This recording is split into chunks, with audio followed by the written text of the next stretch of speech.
आचार्य कल्प पंडित टोडरमल जी द्वारा रचित यह मोक्षमार्ग प्रकाशक ग्रंथ और जिसका सर्वप्रथम हमने प्रस्तावना के माध्यम से उनका जीवन परिचय किया, कैसे थे पंडित टोडरमल जी, वो तो एक झलकी थी। हम जैसे जैसे ग्रंथ समझेंगे पढ़ेंगे तो हमें उनकी तर्क शैली, उनकी बौद्धिक सामर्थ्य, इनका ज्ञान भी हो जाएगा। तो हमको उनके बारे में कुछ कहना ज़रूरी नहीं होगा, वो हम सहज समझ बैठेंगे। विद्वेष करने के लिए तो विद्वेष नहीं होगा, मात्र उनके हम कार्य देखेंगे, कार्य का या उनके गुणों का अनुकरण हो, नाम मात्र के प्रति हम विरोध नहीं करेंगे। पहला अधिकार मोक्ष मार्ग प्रकाशक, पहला अधिकार पीठबंध प्ररूपना हम देख रहे हैं और उसमें हमने कल मंगलाचरण के बारे में थोड़ी चर्चा की थी। मंगलाचरण में हमने 3-4 बिंदुओं पर बात देखी कि सबसे पहले मंगलमय मंगलकरण, 2 शब्द आए हैं, मंगलमय मंगलकरण। वैसे मंगलमय कौन होता है, कोई बता सकता है मुझे? मंगलमय कौन होता है? 4 मंगल का पाठ हमने पढ़ा है।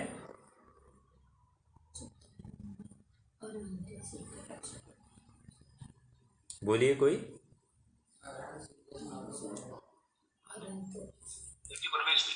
बहुत अच्छा, पंच परमेष्टि ये मंगलमय है। और हमने देखा है चत्तारी मंगलम, अरहंता मंगलम, सिद्धा मंगलम, साहू मंगलम, केवली पन्नतो धम्मो मंगलम। तो वहाँ पर 4 मंगल बताए हैं, या अभी बताया भैया ने कि पंच परमेष्टि मंगल है। तो मंगलमय तो यहाँ पर पंच परमेष्टि है, लेकिन क्या वे मंगलकरण है, प्रश्न है मेरा। मंगल को करने वाले हैं तो इस किसी अपेक्षा से हम मंगल करने वाले हैं, ये बिल्कुल कहते हैं, वो व्यवहार की भाषा है, लेकिन निश्चय की भाषा में मंगलकरण नहीं हो सकते।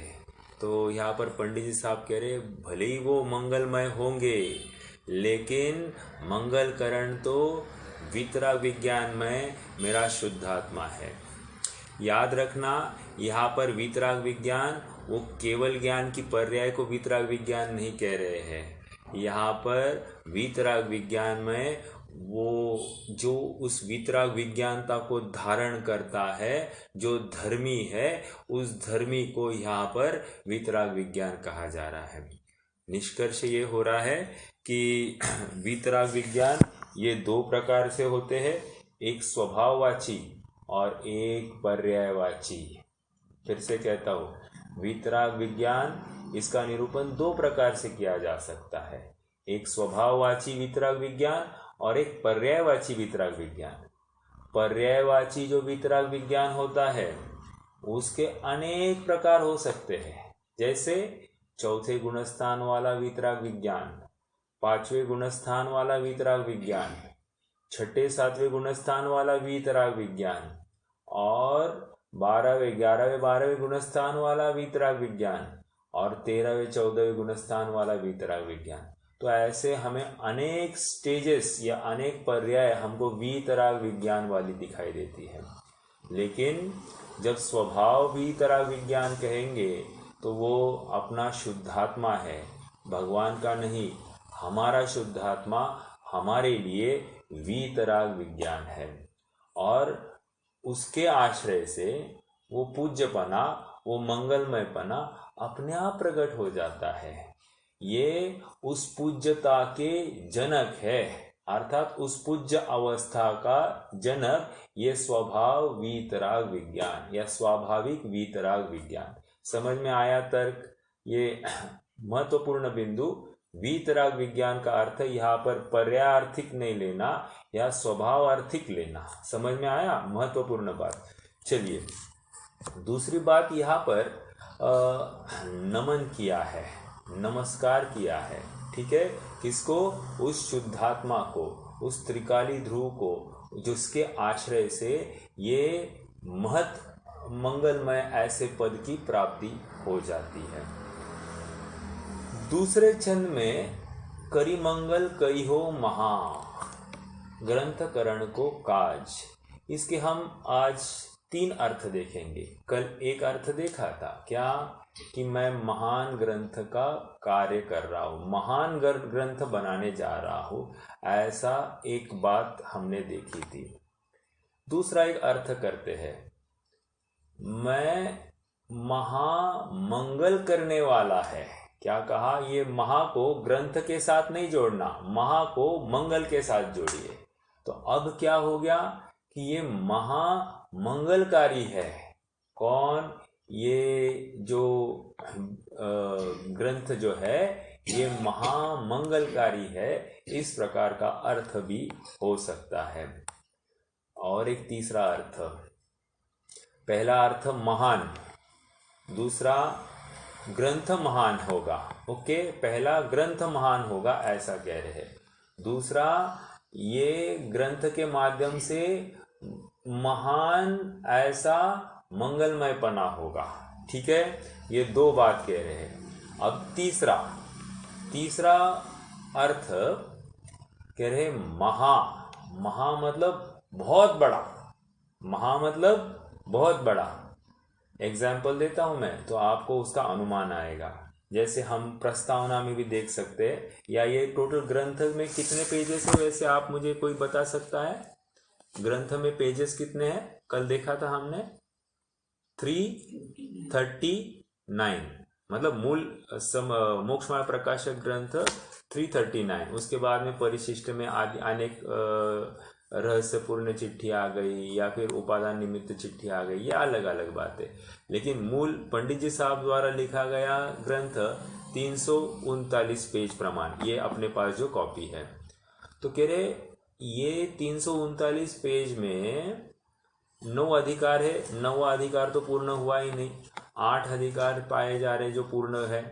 तो 8 अधिकार 300 पेजेस में, और अभी तक ग्रंथ लिखना ही चालू नहीं किया है, ग्रंथ तो बाद में लिखने वाले थे। तो कह रहे कि 9वें अध्याय से तो जस्ट चालू किया और वहीं पर उनका जीवन अंत हो गया। तो समझने की बात यह है कि जिसकी भूमिका, अर्थात 9वें अध्याय से पहले क्या है? भूमिका। जिसकी भूमिका ही 8 अध्याय की है या 300 पेजेस की है, वो ग्रंथ कितना बड़ा होगा इसका हमको अनुमान होगा। तो ये महा मतलब बहुत बड़ा ग्रंथ उनके ज्ञान में रहा होगा, जिसका ही वे यहाँ पर उच्चारण कर रहे होंगे। ओके, तो ये भी एक अर्थ किया जा सकता है। तो 3 अर्थ किए हमने।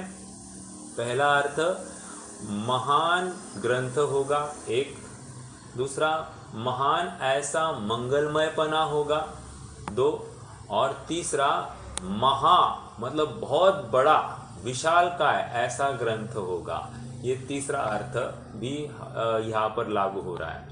और डॉक्टर भारिल जी ने इसका एक हमको चार्ट दिखाया है कि यदि ये ग्रंथ पूर्ण होता तो इसकी विषय वस्तु क्या होती, और उस विषय वस्तु के आधार पर ये कितने पेजेस का होता, ऐसा अनुमान लगाया। तो कह रहे 5000 पेजेस का होता था। 5000 पेजेस। ये कितना पेजेस है? मात्र 300-350 पेजेस है। तो 5000 पेजेस में ये ग्रंथ बनता, मतलब इतना विशाल काय ग्रंथ हो सकता था। समझ में आ रहा है? तो इतनी इसकी बड़ी विषय वस्तु इनके ज्ञान में थी। और हमको तो इसका मात्र ट्रेलर मिला, लेकिन ट्रेलर में ही बहुत कुछ है, बहुत कुछ बातें हमको हमारे लिए कार्यकारी है। तो जितना है उतने में हमारा लाभ किस प्रकार हो सकता है इसका विचार हम कर सकते हैं। ठीक है, तो कोई प्रश्न कर सकता है, साहब आपने 8 अध्याय में क्या कहा? तो क्या कह रहे हमने वो गंदगी हटा दी है। अब गंदगी हटाने से क्या होगा कि अब जाते मिले समाज सब, पावे निज पद राज। अब हम उस वस्तु की बात करेंगे जिसके आश्रय को पाकर कोई भी जीव अपने सहज चैतन्य स्वभाव को प्राप्त होगा। वो अनंत अनंत काल के लिए ऐसी सिद्ध अवस्था में विराजमान होगा जहां पर कोई उसके आगे या ऊपर नहीं होगा, वो शीर्ष स्थान पर वहां पर विराजमान होगा। तो इसलिए इस न्याय से ये तो भूमिका इसलिए कि हमें कोई विकृतियां होगी, उन विकृतियां को हाईलाइट करके भाई तुम ये बाजू को रखो, फिर तुम सुखी होने के लिए बिल्कुल समर्थ हो जाओगे। इन माध्यम से उन्होंने यहाँ पर करुणामयी होकर ये सब हमारे में जो कोई दुष्प्रवृत्तियां होगी उसका हमें उसको उजागर करके दिखाया। ये एक बात हो गई। अब थोड़ा सा और आगे बढ़ना है। अथ का अर्थ हमने देखा था अब मतलब एक यू टर्न ले रहा है, हमारे जीवन में कुछ परिवर्तन का सूचक है। ओके, ये अब हम थोड़ा सा और आगे पढ़ते हैं। अथ मोक्ष मार्ग प्रकाशक शास्त्र का उदय होता है। वेरी इंपॉर्टेंट शब्द, उदय किसको कहता है? मतलब कोई तो उत्कृष्ट चीज प्रकट होने वाली है और जिसको लेकर पूरी नव चैतन्य पूरे माहौल में छाया जाने वाला है, ऐसी चीज को उदय कहते हैं। तो कह रहे हैं इस ग्रंथ के माध्यम से भी ऐसा ही सारे समाज में नव चैतन्य की स्थापना होने वाली है। ठीक है, आगे वहां मंगल करते हैं। मंगल करते हैं तो क्या है, पढ़ेंगे सब। नमो अर्हंताणम, नमो सिद्धाणम, नमो आयरियाणम, नमो वज्झायाणम, नमो लोये सवसाहुणम।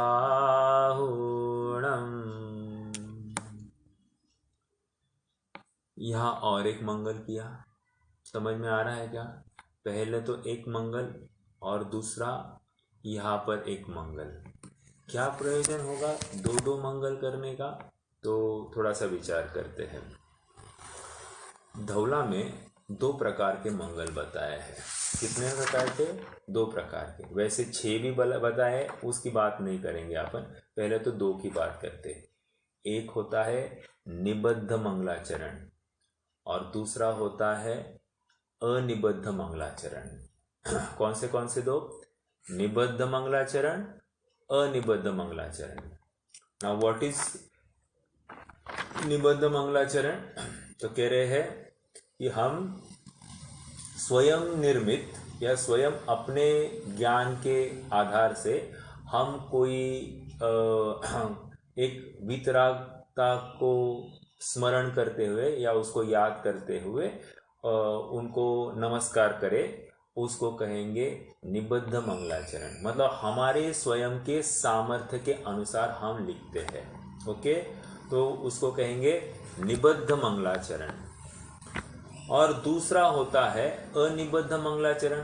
अनिबद्ध मंगलाचरण मतलब जो कोई हमारे पूर्ववर्ती आचार्य है, उन आचार्यों का कोई मंगलाचरण होगा, उसी मंगलाचरण को एज इट इज हम हमारे यहाँ पर कॉपी करें, तो इसको कहते हैं अनिबद्ध मंगलाचरण।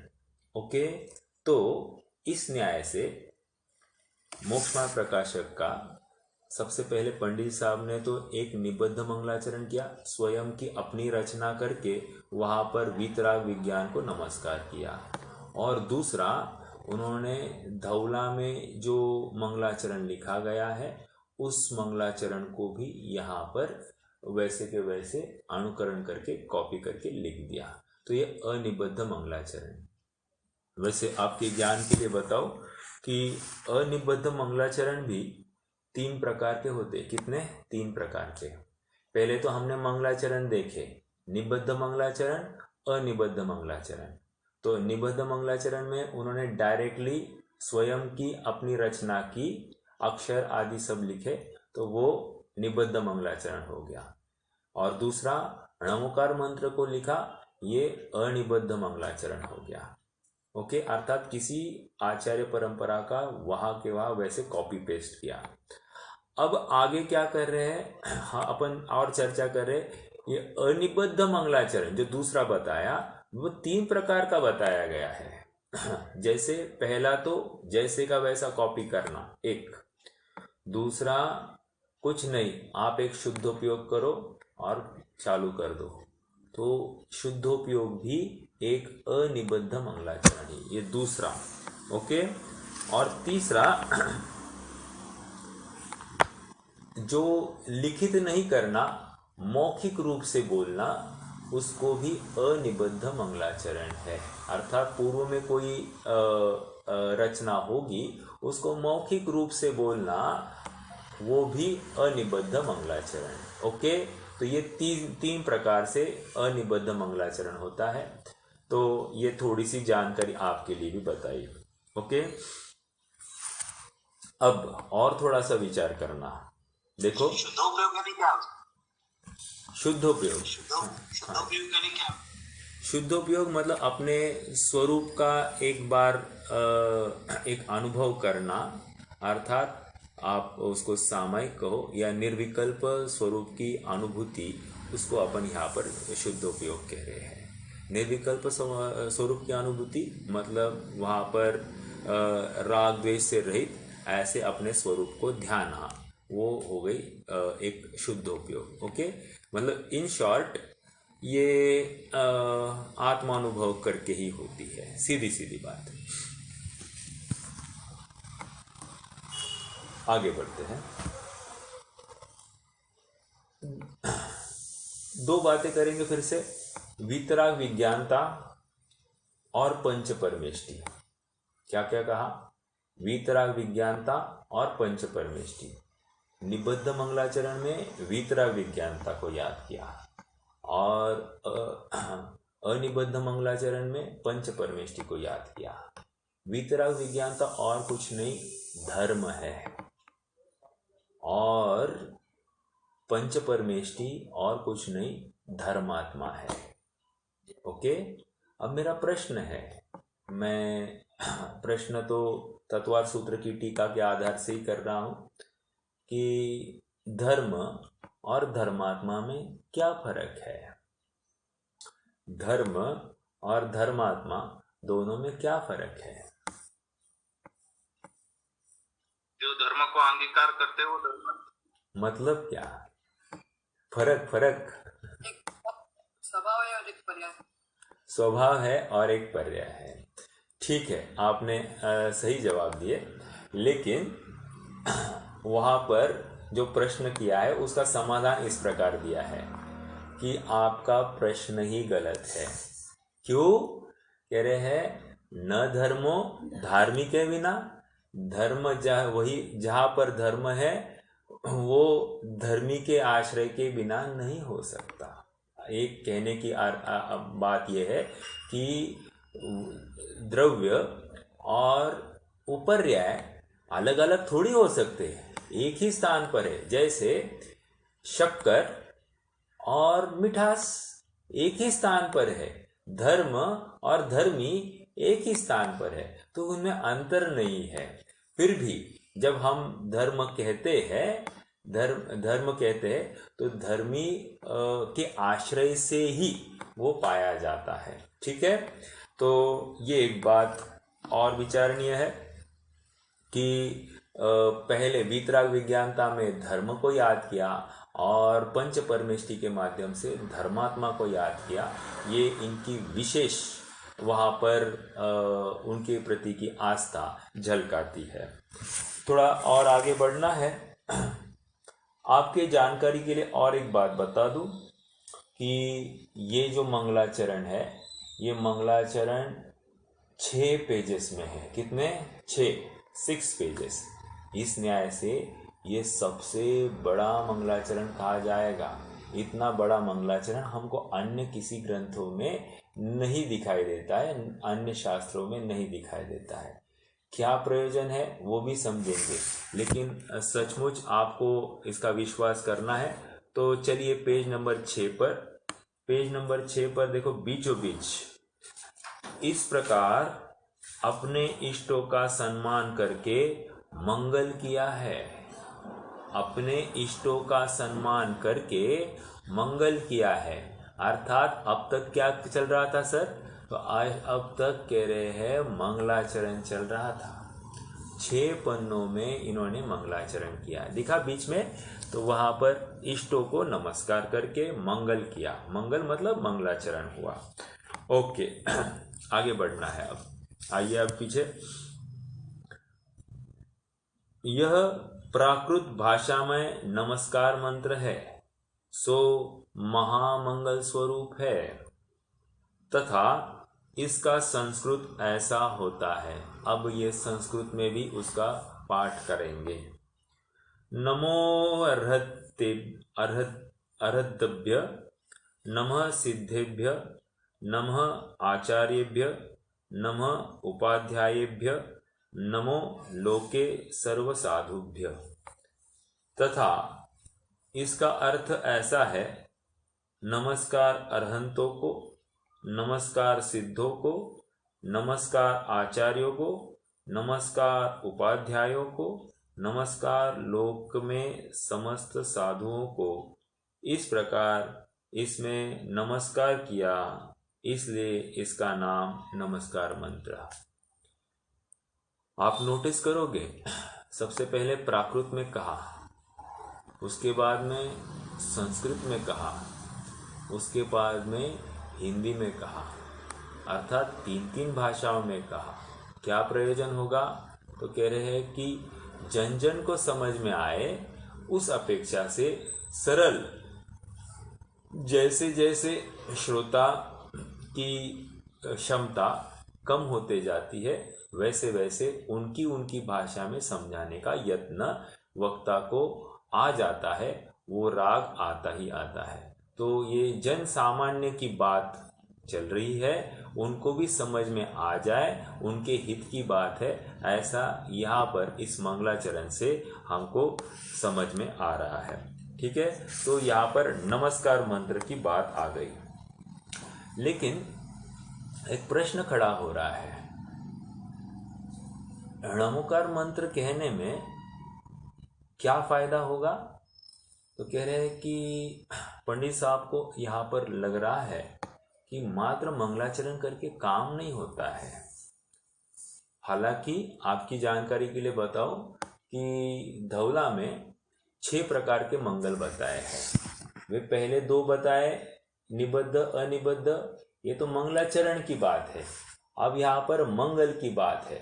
ठीक है, क्या मंगल है?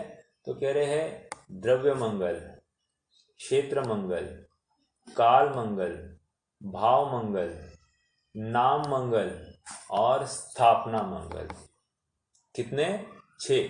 फिर से बताओ, द्रव्य, क्षेत्र, काल, भाव, नाम और स्थापना। ओके, तो ये 6 मंगल है। तो 6 मंगल में अपन एक ही नाम मंगल की चर्चा करेंगे। नाम मंगल क्या होता है? जैसे अणमो अरंताणम नाम मंगल हो गया। ठीक है, तो वो भी मंगल है।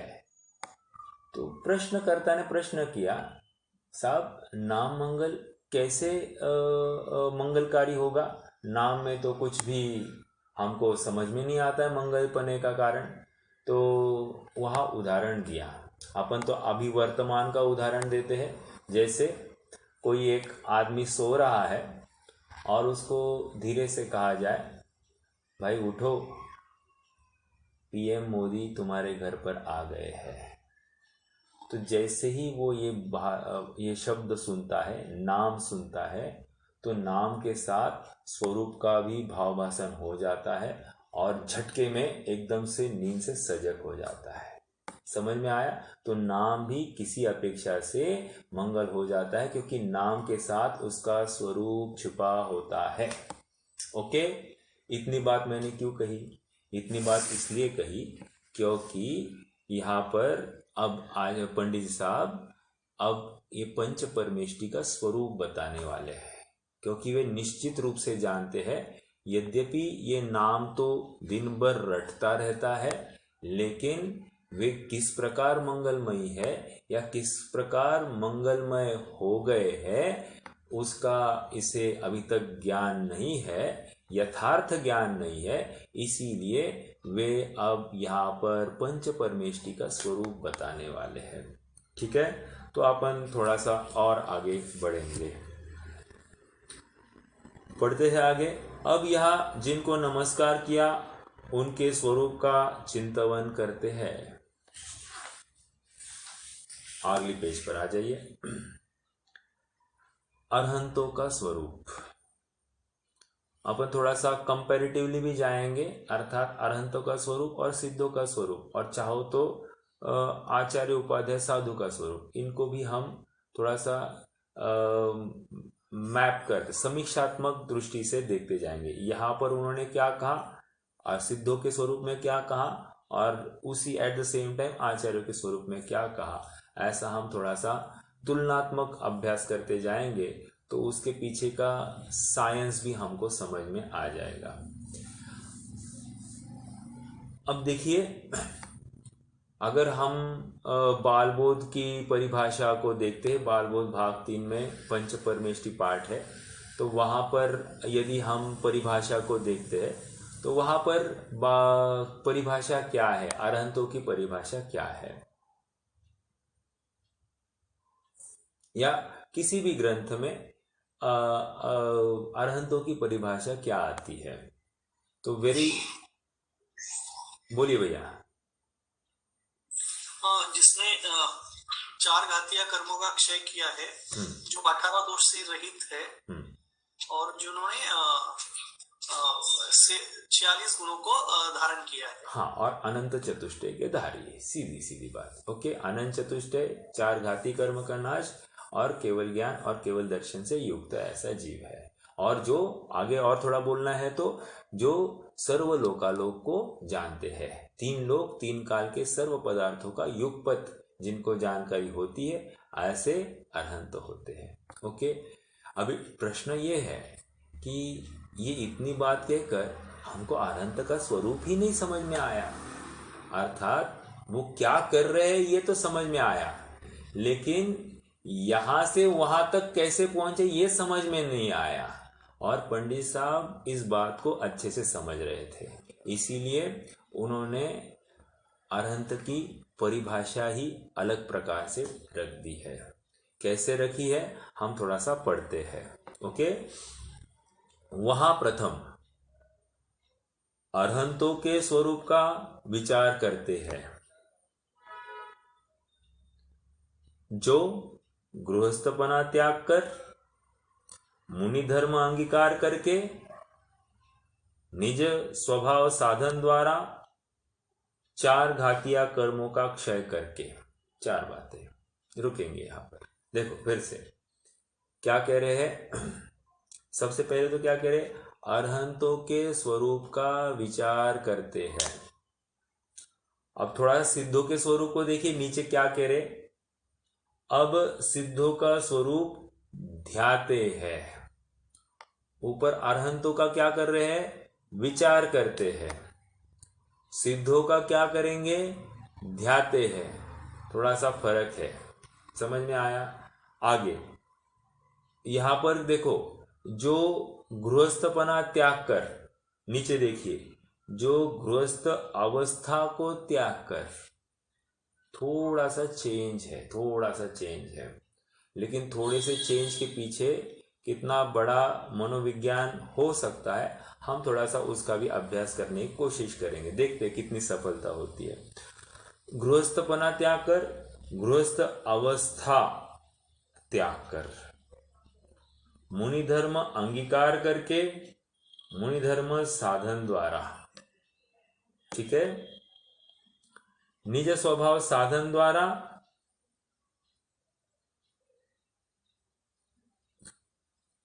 4 घातीय कर्म का क्षय। ओके, तो 4 बातें क्या क्या रही अरहंतों की, गृहस्थपना त्याग कर, मुनि धर्म अंगीकार करके, तीसरा निज स्वभाव साधन द्वारा, और 4 घाती कर्मों का क्षय करके। 4 बातें फिर से एक बार। गृहस्थपना त्याग कर, मुनि धर्म अंगीकार करके, निज स्वभाव साधन द्वारा, 4 घाती कर्मों का क्षय करके।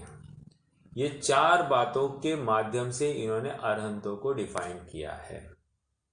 विचारणीय बिंदु है, मतलब ऐसी परिभाषा हमको अन्य कहीं पर भी दिखाई नहीं देती। क्या कारण होगा, थोड़ा सा विचारना। देखिए, ये परिभाषा इसलिए है कि किसी जीव को ऐसा नहीं लगे कि अरहंत तो बने बनाए होते हैं। नहीं, अरहंत भी हम आप सरीके ऐसे ही, हम और आप में से ही ऐसे हमारी प्रोसेस, हम जैसे जन्मे हैं वैसी मनुष्य अवस्था में आए और वहां से उन्होंने अरहंत बनने की जर्नी प्रारंभ करके अरहंत बने हैं। ऐसा क्यों है भला? ये इसलिए है क्योंकि जैसे कुछ दिन पहले सुनील भैया ने एक प्रश्न किया था, भैया जी यहाँ पर आज ये पॉसिबल है क्या, या कोई कर सकता है क्या ये सब बातें? तो वहाँ पर हमने जवाब इतना ही दिया था कि क्यों नहीं कर सकता है, क्योंकि हमारे सामने कोई दिखाई नहीं देता है। और जब ये अरहंत कह रहे हैं या अरहंत का स्वरूप कह रहे हैं, वो यहाँ पर एक मनोविज्ञान के माध्यम से ये जताने की कोशिश कर रहे हैं कि ये आप और हम सरीके ऐसे ही मनुष्य थे और उस मनुष्य अवस्था से ही वे आगे बढ़कर अरहंत हुए हैं। तो यहाँ पर विश्वास दिला रहे हैं कि अरहंत बना बनाया नहीं रहता है, अरहंत तो क्रमपूर्वक पुरुषार्थ से वहां पर अरहंत अवस्था पाई जाती है। ओके, तो ये महत्वपूर्ण बात यहाँ पर जताने के लिए उन्होंने यहाँ पर स्वरूप बताया। देखो, मैं आपको थोड़ी सी बात बताऊं। देखो, जैसे एक मोबाइल आया बाजार में, मान लीजिए बहुत सारे फीचर्स होंगे, 50,000 कीमत है। तो कह रहे 50,000 मोबाइल है, ये 50,000 की कीमत का। 2-3 दिन में ही हम देखते हैं वैसे का वैसा मोबाइल, वैसे के वैसे फीचर्स हमको 20,000 में मिल रहा है। क्या हो गया? अचानक क्या हो गया? अचानक ये हो गया कि उसका कॉपीड वर्जन या पायरेसी हो गई है, और पायरेसी होकर एक डुप्लीकेट माल, डी माल बाजार में आ गया है जो 20,000 में बिक रहा है। ये कैसे हुआ? वो डी माल आने के लिए उसने किसको आदर्श माना? जो 50,000 में ओरिजिनल आ रहा था उसी को वैसे का वैसा कॉपी करके वैसे के फीचर्स डालकर उसके चाहे उतने डी माल बनाया जा सकता है। ये मैंने उदाहरण क्यों दिया? कोई बताएगा? प्रकरण के अनुसार चलिए तो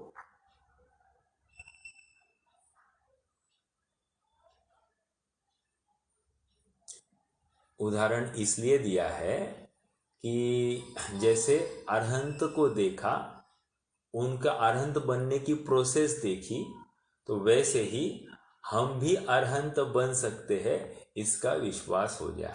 मतलब एक ओरिजिनल को देखा, ओरिजिनल को देखकर चाहे उतने डुप्लीकेट हो सकते हैं। वैसे ही एक ओरिजिनल अरहंत को देखा तो उनको देखकर उनका जो प्रोसेस है उसका भी पूरा ज्ञान हो जाता है। जिस प्रोसेस से वे अरहंत हुए, तो हम भी उस प्रोसेस पर चलकर हम भी अरहंत बन सकते हैं, ये विश्वास हमको होता है। ये समझ में आया क्या? ये महत्वपूर्ण बात यहाँ से हमको समझ में आ रही है कि अरहंत की प्रोसेस बता रहे। अरहंत क्या करते हैं ये नहीं बता रहे हैं। अरहंत बनने की प्रोसेस उन्होंने वहां से चालू किया है, और ये मनोविज्ञान है। हमारे सामने कौन करता है? देखो, आज भी देखो, जैसे फॉर एग्जांपल हम किसी को कहे भैया थोड़ा सा तुम थोड़ा सा अनाज धो भी कर खाया करो, या तुम ये सब बातें मत किया करो, होटलिंग आदि मत किया करो।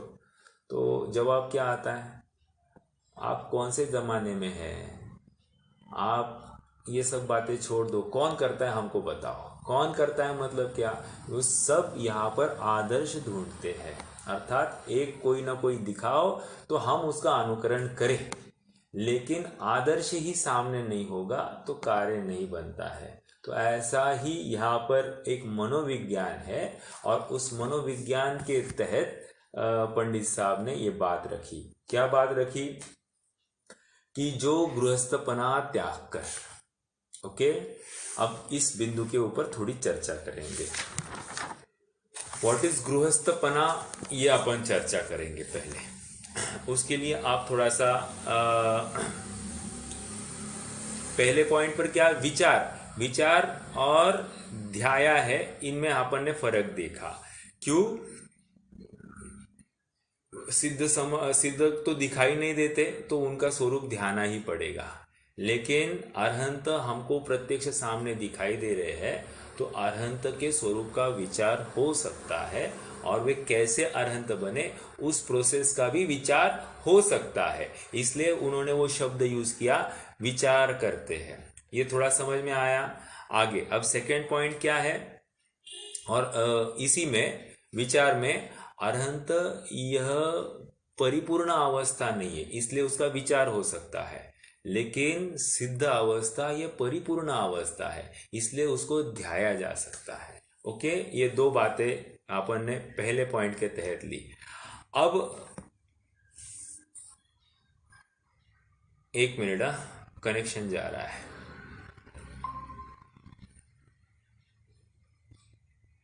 आवाज आ रही है क्या मेरी? आ रही है। Okay, thank you. से आ रही है कुछ देखिए, अब दूसरा पॉइंट अभी क्या है? गृहस्थपना त्याग कर। अभी व्हाट इज गृहस्थपना त्याग कर, थोड़ा सा इसके ऊपर विचार करते हैं। देखो, 4 स्लाइड्स बनानी है आपको। स्लाइड्स बनानी इन द सेंस अपने ज्ञान में ही बनाएंगे। जैसे एक आदमी है जो घर में बैठा है और घर में ही उसका लक्ष्य है। फिर से पहली स्लाइड, एक आदमी है वो घर में बैठा है और उसका ध्यान घर में ही है। ओके। दूसरा, एक आदमी है वो घर में बैठा है लेकिन उसका ध्यान बाहर की तरफ है, कहो जंगल की तरफ है। ओके। दूसरी स्लाइड में क्या है? घर में बैठा आदमी लेकिन उसका ध्यान जंगल की तरफ है। तीसरा, एक आदमी जंगल में बैठा है और उसका ध्यान घर की तरफ है। ओके, ये तीसरी स्लाइड। चौथी स्लाइड, एक आदमी जंगल में बैठा है और उसका ध्यान भी जंगल में ही है। ओके, 4 स्लाइड बनाई है हमने। पहली स्लाइड क्या थी? घर में बैठा है आदमी और उसका ध्यान घर में ही है। ओके, एक। दूसरा, घर में बैठा आदमी और उसका ध्यान जंगल की तरफ। तीसरा, जंगल में बैठा आदमी, उसका ध्यान घर की तरफ। चौथा, जंगल में बैठा आदमी और जंगल में ही ध्यान है। ओके, ये 4। ये हम क्यों कर रहे हैं? वैसे हम ये गृहस्थपना और गृहस्थ अवस्था, इनमें थोड़ा सा अंतर है, या छोटा जो अंतर है उस अंतर को समझने की कोशिश करेंगे। ओके, देखिए, गृहस्थपना वो अपने 4 एग्जाम्पल्स देखो। कोई आदमी घर में बैठा है और गृहस्थी में रहना ये अपराध नहीं है, इस बुद्धि से रहता हुआ सब खान पान की व्यवस्था, सभी कुछ की व्यवस्था वो करने में दिन रात अपना उसमें ही लगाता है। 8 बजे उठना, सॉरी 6 बजे उठना 5 बजे उठना, 5 बजे उठकर सामायिक करना, फिर पानी भरना, फिर नहाना आदि आदि, फिर घर की रसोई करना, फिर आगे बढ़कर थोड़ा सा स्वाध्याय करना, फिर तो उसके बाद में फिर और आगे शाम की रसोई करना, शाम की रसोई करके फिर भोजन करना, भोजन करके फिर से थोड़ा बहुत स्वाध्याय करना, स्वाध्याय करके फिर से एक आध प्रवचन सुनना और फिर रात में 10 बजे सो जाना। ये क्या है? Schedule time. मतलब एक फिक्स, एक अपने साचेबद्ध कहते हैं ना, एक पर्टिकुलर टाइम फ्रेम में या टाइम लाइन में उसने स्वयं को बांध लिया है। और गृहस्थी में रहना उसको कुछ अपराध तो नहीं लग रहा है, एक शेड्यूल टाइम ऐसा उसका लगा है। ओके, कुछ एक्स्ट्रा नहीं है, मतलब यहाँ पर मैं क्यों हूँ, यहाँ से आगे मुझे बढ़ना है नहीं बढ़ना है, ऐसा कोई भी विचार नहीं चल रहा है। वो ऐसा जीव है, ये पहली स्लाइड वाला जीव, कि गृहस्थी में रह रहा है और ध्यान भी गृहस्थी में है। ओके, भले ही वो धर्म के नाम पर कोई देव दर्शन आदि जो कोई कर रहा है उसमें वो प्रवृत्ति करता हो, लेकिन वहां पर घर में ही रहना ये मेरा हक है, इसमें कोई भी दो राय नहीं है, कोई भी शल्य नहीं है, ऐसा ये जीव है। ओके, दूसरी स्लाइड वाला जीव क्या है? घर में रहा है और इसका ध्यान बाहर की तरफ है। पहले वाले का ध्यान घर में ही था, दूसरे वाले का ध्यान बाहर की तरफ है। क्यों है? देखो, अब इसमें थोड़ा सा चेंज दिखाई दे रहा है। क्या है? घर में रहता है, घर के काम करता है, सारी क्रियाएं पहले वाले के जैसे ही लगभग दिखाई दे रही है। ऐसा होते हुए भी जब भी अवसर मिलता है ये फटाफट बाहर निकलने की कोशिश करता है, थोड़ा थोड़ा आगे आगे भूमिका पुरुषार्थ करते हुए दिखाई देता है। फिर से घर में तो रह रहा है, लेकिन घर से बाहर निकलने का निरंतर वो यूँ कहिए, नहीं, वो थोड़ा सा चांस देखता है, कब निकलूं, और थोड़ा ही चांस आया ये बाहर निकला। जैसे प्रोषक प्रतिमा, सामायिक आदि जो कोई क्रिया है, इनके माध्यम से निरंतर बाहर निकलने का कोशिश कर रहा है। और घर में रहना वो अपराध बोध होता है, उसको शल्य होता है कि मैं घर में रह रहा हूं, ये मेरा अपराध है, घर में रहना ये मेरा स्वभाव नहीं है, घर के बाहर जाना मेरा स्वभाव है। समझ में आया? स्वभाव बाहर जाना मतलब वहां पर घूमने टहलने की बात नहीं चलेगी, वहां तो घर के बाहर अर्थात सर्वसंग परित्याग करके वो अपने स्वरूप को ध्याने के लिए वन की तरफ विचरण करे। समझ में आया? तो ये दूसरा जो जीव है ये उस प्रकार का है। तो घर में रहना जिसको अपराध अर्थात गृहस्थी में रुकना जिसको अपराध लग रहा है, लेकिन उसकी गृहस्थ अवस्था अभी भी बनी है। ओके, तीसरा जीव कौन है? तो कह रहे हैं कि तीसरा जीव जंगल में बैठा है और उसका ध्यान घर की तरफ है। मतलब क्या? मैंने स्त्री पुत्र मकान आदि को छोड़ा, मैंने इतना मेरा व्यापार आदि को छोड़ा, मैंने मेरे परिवारजनों को छोड़ा, मैंने मेरे संग को छोड़ा, मैंने इस पद को छोड़ा, आदि आदि के माध्यम से अभी भी वो लोक का कर्ता बन गया है। अर्थात उसकी पूरी दृष्टि, यद्यपि वो बाहर बैठा है, उसकी पूरी दृष्टि अभी भी वहाँ पर है, घर पर है। तो उसका ध्यान पूरा घर सापेक्ष चल रहा है और वो बाहर भी बैठकर वो घर की ही विकल्प में लगा हुआ है। तो ये जो जीव है इसकी अब हमको क्या दिखाई दे रही है? गृहस्थी वैसे बाहर से नहीं दिखाई दे रही है, या गृहस्थपना उसका बाहर से नहीं दिखाई दे रहा है, लेकिन गृहस्थ अवस्था बाहर से छूटी हुई दिखाई दे रही है। समझ में आ रहा है क्या आपको? तीसरा जो व्यक्ति है उसकी गृहस्थपना दिखाई दे रहा है, यद्यपि बाहर से नहीं दिखाई दे रहा है, लेकिन अभी भी पूरा ध्यान वो गृहस्थी की तरफ है और गृहस्थ अवस्था बाहर से छुटी हुई दिखाई दे रही है। ये तीसरा हो गया। चौथा जो जीव है उसका घर में तो अपनत्व नहीं है। मैं घर का क्या छोड़ सकता हूँ, क्या ग्रहण कर सकता हूँ, ये अपने है ही नहीं, तो मैं इन्हें क्या ग्रहण किया और क्या छोड़ा, ऐसा विचार करता हुआ जो अपने स्वरूप को ध्याता हुआ नग्न अवस्था से युक्त है। ओके, तो ऐसा जो जीव है वो जंगल में ही रमता है, अर्थात जंगल में ही वो निरंतर अपने स्वभाव को ध्याता है। तो ऐसा जो जीव है ये चौथा जीव। ये कह रहे इसने क्या किया है, इसने गृहस्थी को भी छोड़ा है और गृहस्थ अवस्था को भी छोड़ा है। फिर से चौथे जीव ने गृहस्थपना भी छोड़ा है और गृहस्थ अवस्था भी छोड़ी है। तो ऐसा जो जीव है ये चौथा जीव है। ओके, अब हम थोड़ी सी इनकी व्याप्ति देखते हैं। व्याप्ति क्या है कि गृहस्थी होते हुए भी या गृहस्थपना होते हुए भी गृहस्थ अवस्था हो अथवा नहीं भी हो।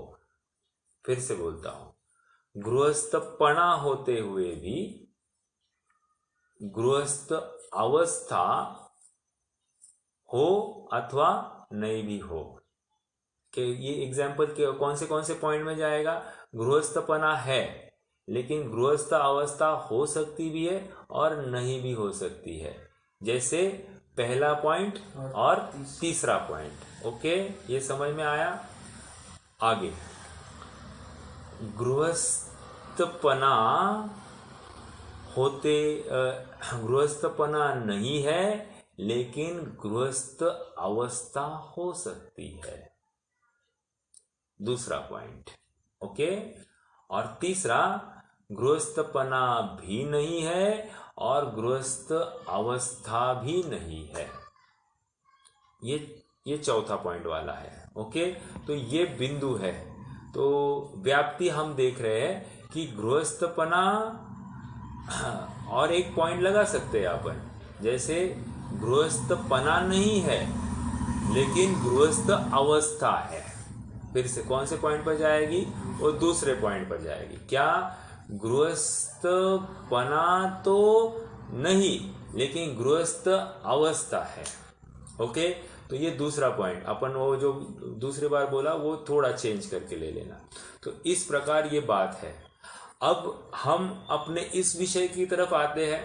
यहाँ पर क्या कह रहे हैं कि जो, हाँ बोलिए। गृहस्थपना का मीनिंग ऐसे लेना है क्या, एकत्व, कर्तृत्व, भोक्तृत्व और ममत्व के परिणाम, यानी यह गृहस्थ अवस्था।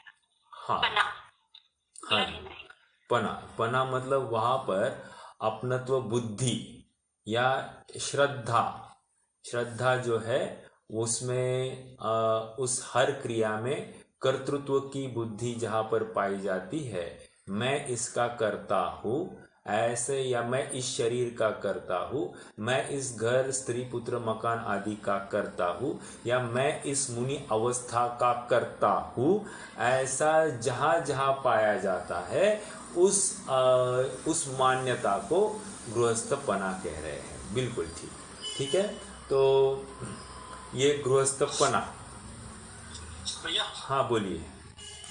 अभी हमने कहा कि गृहस्थपना नहीं है पर गृहस्थ अवस्था हो सकती है। हाँ, तो लेकिन वो गृहस्थपना नहीं है तो दोनों से नहीं रहेगा ना, अंतरंग और बहिरंग। यही तो समझा रहे हैं ना। देखो, चौथा पांचवा गुणस्थान क्या है, गृह गेही पई गृह में न रचे जो। तो गृह में ना रचे जो, रचे मतलब रुचि, घर संबंधी रुचि नहीं है, रुचि मतलब श्रद्धा। समझ में आ रहा है क्या? जैसे रुचि कैसे श्रद्धा, पर द्रव्यंते भिन्न आप में रुचि सम्यक तो भला है। तो वहां पर रुचि रचे एक अर्थवाची। समझ में आ रहा है क्या? तो शब्दों का खेल है, विचारना पड़ेगा, थोड़ा चिंतन की धारा में ज्यादा आएगा तो अपने आप बात बराबर बैठेगी। तो आपका प्रश्न ये है कि जब गृहस्थी में है तो गृहस्थपना हो गया, ऐसा नहीं ना, ऐसा जहां पर वो अपनत्व बुद्धि उसको गृहस्थपना कह रहे हैं, और गृहस्थ अवस्था उसका फिजिकल प्रेजेंस। समझ में आ रहा है क्या? मतलब फिजिकल प्रेजेंस को गृहस्थ अवस्था कह रहे, और उसमें वो रुचि भाव, अपनत्व भाव, कर्तृत्व भाव, एकत्व भाव, वो जो या स्वामीपना है, उस स्वामीपने को यहाँ पर गृहस्थपना कह रहे हैं। तो जब हमको वो भाव नहीं दिखाई देता है तो हम कह देते कि गृहस्थपना नहीं दिखाई दे रहा है, लेकिन गृहस्थ अवस्था है, चौथा पांचवा गुणस्थान। ओके, तो वो क्या है? वो गृहस्थपना नहीं है लेकिन गृहस्थ अवस्था है। ओके, ये इस प्रकार से वो डिफाइन कर रहे हैं। ये इतना क्यों अपन ये कर रहे हैं? क्योंकि हम इतना एनालाइज करने की कोशिश कर रहे हैं, गृहस्थपना त्याग कर, और नीचे कह रहे गृहस्थ अवस्था त्याग कर। अब दो बातें हैं, तो और एक बात समझना, जो अरहंतों की समझ ली वो सिद्धों में ऑलरेडी वो गुण अप्लाई करके प्लस एक्स्ट्रा सिद्धों का लगाना है। समझ में आ रहा है क्या? ऐसा नहीं है कि अरहंतों का स्किप करके हम सिद्धों के ऊपर कुछ लगाएंगे, ऐसा नहीं लगाना। अरहंत के लिए जो अप्लाइड था वो तो होगा ही होगा, प्लस सिद्धों के लिए अलग से कुछ कहना है। ओके, तो ये गृहस्थपना के अर्थ यहाँ पर वो ममत्व भाव, एकत्व ममत्व जो परिणाम है वो देखो। मैं आपको और बताऊं, पना अपन ने किधर किया था? मेरे ख्याल से अपने फ्राइडेज के स्वाध्याय में ये विषय लिया था मैंने थोड़ा सा, वही बिंदु फिर से यहाँ पर लेता हूँ। देखो, पना किसको कहते हैं? वैसे अभी बहुत लोगों ने पिया भी होगा, किसी ने नहीं भी पिया है, हमें मालूम है, लेकिन हाँ हाँ हाँ, मतलब पना मतलब मिक्स, अच्छे से मिक्स करना, उसको पना कहते हैं। ओके, जैसे हम मान लीजिए कि कच्चे आम का हमने क्या किया, उसको उबाल दिया, बनाया पहले, उबाल दिया, और उसमें शक्कर आदि, फिर काली मिर्च आदि जो कुछ डालने हैं उसमें थोड़ी डाल के उसको अच्छे से मिक्स करके उसको ग्रहण किया, तो ये क्या हो गया? पना हो गया। तो पना का अर्थ वहां पर क्या हो गया? एक में होना, एक रूप होना, मतलब उसमें अब अलग करने के लिए हम समर्थ नहीं होंगे, तो वहां पर कह रहे पना, एक में होना। तो यहां पर भी पना का अर्थ, पना वो कैरी का पन्हा अपन कहते हैं, वो पना ये यहाँ से ही वो शब्द आया है, वो एक में, एक जीव होने को वो ये पना कहते हैं। तो वैसे ही यहाँ पर कह रहे हैं कि गृहस्थी संबंधी जो कोई कार्य है, क्रिया है, उसमें एक रूपता होनी, तन्मय होना, उसके स्वामीपना होना, उसको गृहस्थपना कह रहे हैं।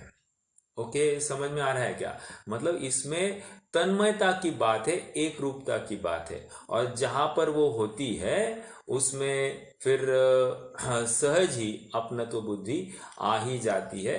फिर बाहर में क्या दिखाई दे रहा है वो अलग बात, लेकिन अंदर के परिणाम तो विपरीत है। और जिनागम भाव प्रधान है, अर्थात भावों की मुख्यता रखता है, और जहां पर भाव ही ठीक नहीं है, बाहर की अवस्था को कोई वैल्यू खड़ी नहीं होती है। ठीक है, तो ये पहला शब्द गृहस्थपना की बात है। अब थोड़ा सा और आगे बढ़ते हैं। कहाँ है क्या? ओके, ठीक है, तो वैसे 9 बजने आ गए हैं, बिंदु और है, अपन आज के लिए रुक जाते हैं, कल अपन प्रकरण को और बढ़ाएंगे। और कोई प्रश्न है किसी को तो पूछ सकते हैं, नहीं तो फिर अपन आज के लिए रुक जाएंगे। नहीं है? चलिए, तो अपन जिनवाणी स्तुति करते हैं, आज के लिए रुक जाते हैं। ओम नमः। निज निधि निज में बताई, यह अनंत उपकार है। इसके लिए जिनवाणी माँ को वंदना शत बार है। इसके लिए जिनवाणी माँ को वंदना शत बार है।